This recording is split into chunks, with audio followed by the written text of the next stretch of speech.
उत्तराखंड के घने जंगलों के बीच बसा था कर्णपुर गांव। चारों ओर ऊंचे ऊंचे पेड़, शांत झीलें और पहाड़ियों से घिरा यह गांव बाहर से देखने में स्वर्ग जैसा लगता था, लेकिन इसके भीतर छिपा था एक भयानक रहस्य जिसने पीढ़ियों से गांव वालों को डर के साए में जीने पर मजबूर कर दिया था। गांव के बुजुर्गों की मान्यता थी कि सदियों पहले यहाँ एक महान तांत्रिक और विद्वान आचार्य वेद प्रकाश का निवास था। वे शक्तिशाली थे, उनके मंत्रों में अपार बल था। कहते हैं कि वे देवताओं से भी संवाद कर सकते थे।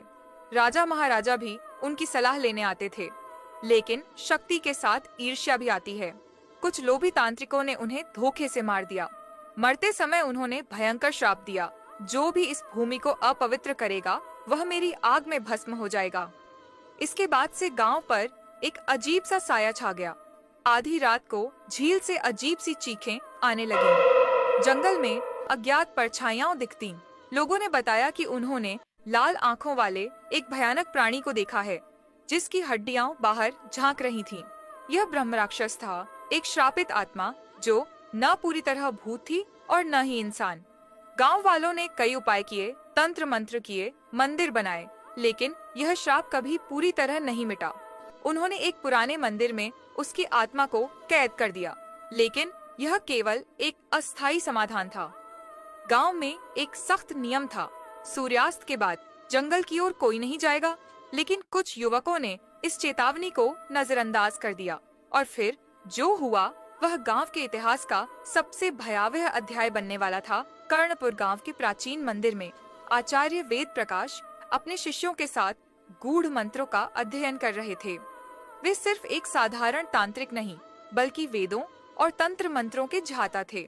राजा से लेकर आमजन तक उनके पास आशीर्वाद लेने आते थे, लेकिन हर महान शक्ति के दुश्मन भी होते हैं।